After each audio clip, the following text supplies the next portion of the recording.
I'm happy to introduce now our next intervention, which is from Professor Elżbieta Wójcik Gront. And this is really a case study, I think she will present. Elżbieta is an associate professor and head of the Department of Biometry at the Warsaw University of Life Sciences. So she has, again, another background in nuclear physics, and of course experience in statistical modeling. And she, as part of the course, uses AI platforms. So I think this is a very hands-on example on how we can explore that and train students with AI. So I invite Elżbieta to share her screen and give us the presentation. And she should be able to speak. Yeah, we have already the screen. Okay, thank you. I see. Okay, you can still put it in presenter mode. Well, we can see it now, but it's on the side we see the little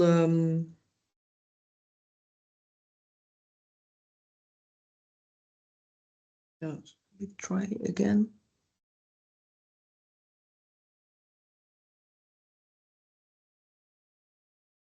Now we don't see anything yet. Yeah, but it's fine. It's fine. I think we can see the slides very clear. Okay, go ahead. Okay, so maybe I will try to F5. Okay, so today, fine. Okay, I hope you can see it. Thank you very much for having me here. And today I was going to talk about using generative AI for data analysis and scientific writing. But first, I consider focusing on how to use generative AI for data analysis. However, in the end, I decided to take a different approach. So instead of showing how to use AI, I will focus on equally important question, which is how to recognize when the text has been generated using AI.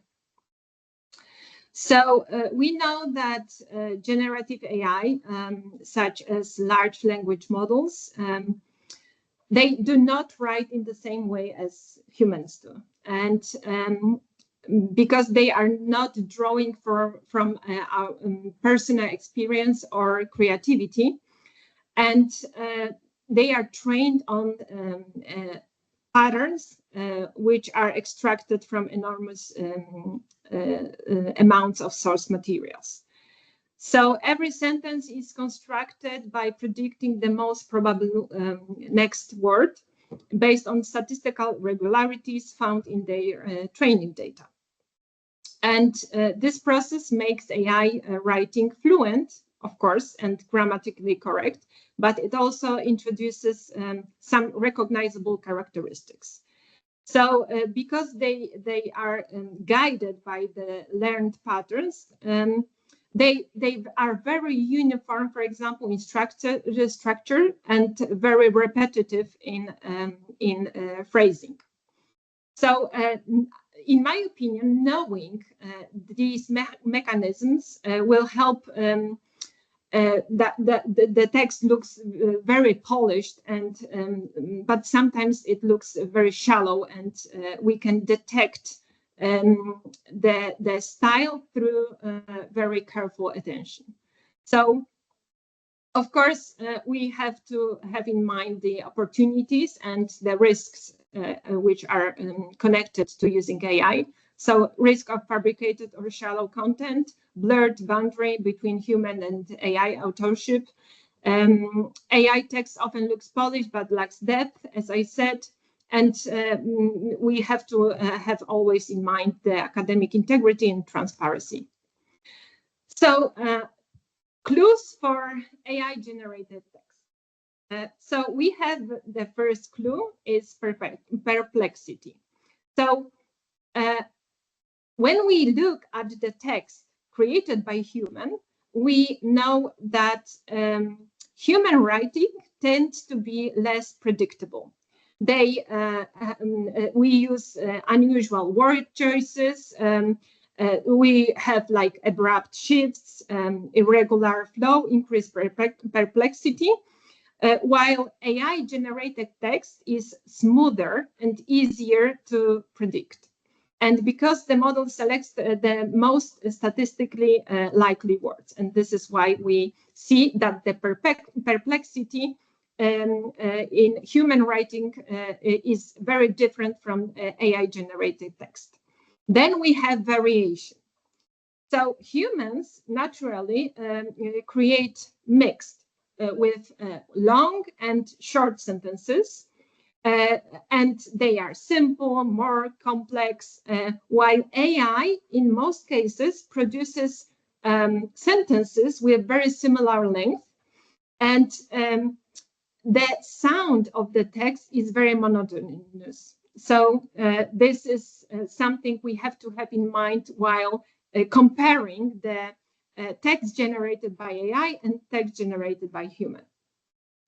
Sentence openings. So in many cases, human writes in different ways, but AI most often reuses the same openings. For example, this study shows it is very important to note, and that kind of opening of the sentence.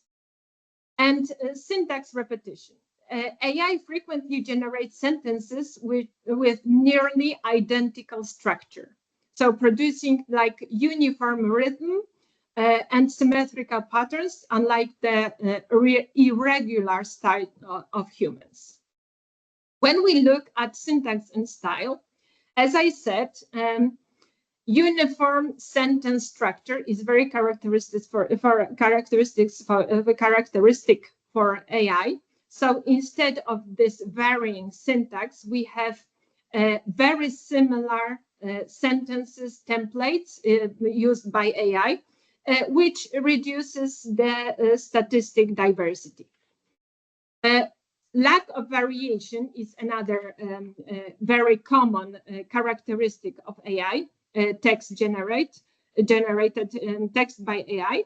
So AI text may recycle identical sentences, starters or transition phrases, making the writing appear mechanical. Then we have non-tangent or flow breaks. So human drafts include digressions, incomplete thoughts, or side comments, while AI text reads like a polished summary with no disruption in flow. Then we have formulaic phrases, structure-like. So it's very characteristic to see when AI-generated text, we see there is this structure, not just X, but also Y, or both X and Y. So it's very characteristic through reading through the text generated by AI to occur the writing in the same style. And very favorite of mine, which is the list of three. So if you look at the text generated by AI, they frequently uses triads. So 3 reasons, 3 steps, 3 benefits, because humans, they like those triplets, and because AI was trained on the data generated by humans, in many cases, they use triplets to, for example, say 3 steps, 3 benefits, 3 reasons for doing something. So this pattern is very distinct. So when we talk about language and tone, we see that AI-generated text is overly polished. It means that the text tends to be grammatically perfect, but emotionally flat, and it lacks natural imperfections that give human writing authenticity. No hedging. And this is another very common thing in AI-generated text. Humans sometimes writing, for example, academic paper, they use uncertainties. So, for example, may or appear or suggest, while AI is like, it's like this and no other possibilities are can be introduced. Generic vocabulary. So sometimes we can spot instantly the AI-generated text when we see important, robust, significant, enhanced, leveraged. That kind of words are very common in AI-generated text, at polish but little precision. And the neutral, safe tone when we have AI avoids strong opinions, controversial statements, slang or humor, so we can see that as well. And the style, so we see in AI-generated text this verbose redundancy. So instead of adding new information, AI in many cases restate the same idea using slightly different words. So the text without deep meaning is very characteristic for AI generated text. Lack of personal voice. So AI rarely includes authentic experiences, anecdotes or quirky statistic touches that humans naturally use when writing from their perspective, because we add this human touch which is lacking in AI-generated text. And surface level detail. So the explanation provided by AI are in many cases very generic, without diving into specifics and counter examples or nuanced analysis. And again, one more thing, which we all experienced, this is the vague and fabricated references. So AI might cite sources vaguely. So studies show, for example, or even plausible sounding but non-existent references. And consistent style across topics. So whenever writing about biology, politics, literature, AI maintains the same neutral rhythm and vocabulary, unlike humans. So who shifts like depending on the context. So when we go to content and augmentation, we see that AI texts are often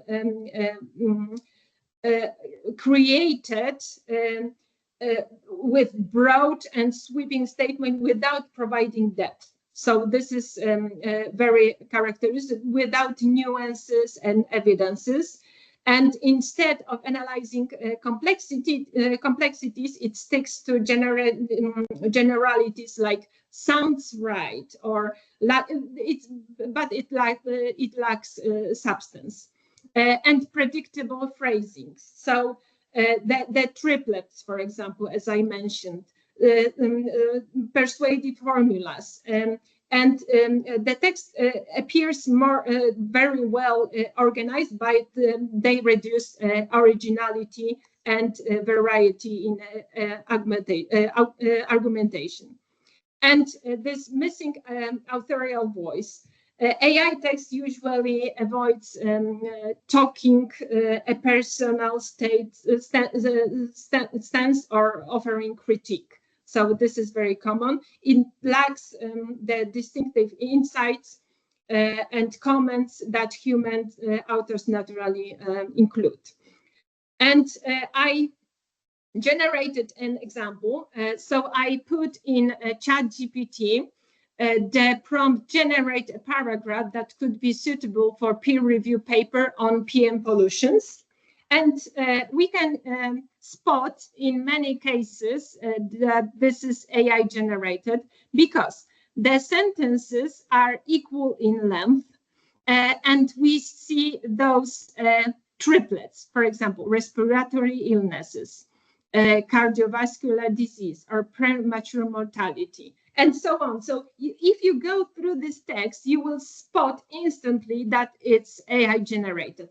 And one more quite interesting things, AI love like M dashes. I'm not sure if you ever used the M dash because we use normally hyphen. So M dash was very popular, for example, when Emily Dickinson wrote her books. And this is like very long hyphen, right? And to actually put it in the text, we need very specific key combination, which is Alt 0151. Nobody uses that kind of M dash. So this is another way of spotting AI. And another thing, for example, if we look at this PM 2.5, we have normally, as human, we use lower cases.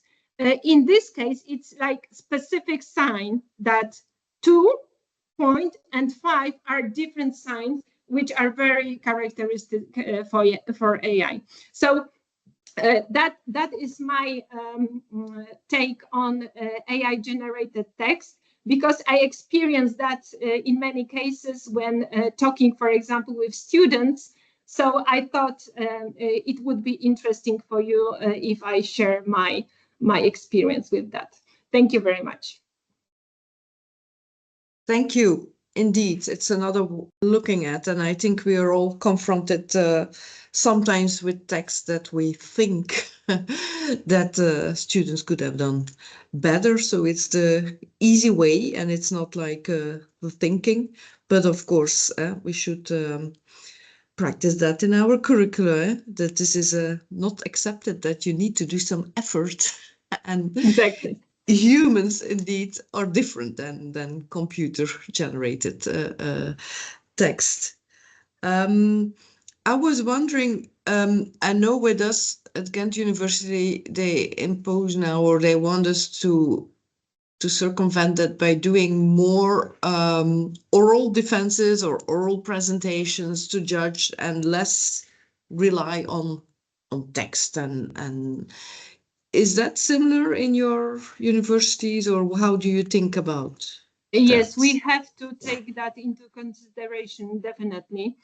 So I, for example, through my teaching, so I have a subject which is called AI in Learning and Research. I see how the students actually working through the classes, right, during the classes. So then I can evaluate their work. And in the end, they present their project, for example. So this is, again, as you said, oral presentation, which can be evaluated. Yeah, yeah.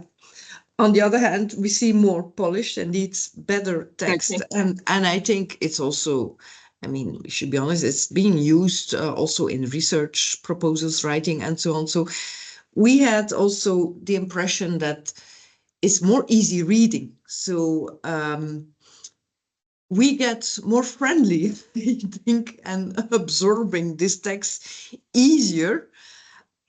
You think at the end it impacts on how we give marks or credits to students, that it's getting better, or it is a benefit as well, or is it only a threat?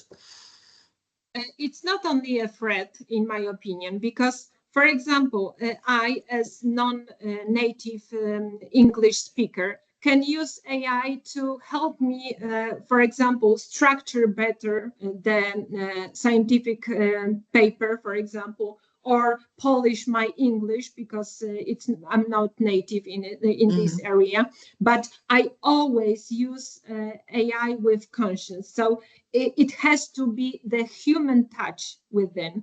So I don't support the students who just use AI without even thinking, right?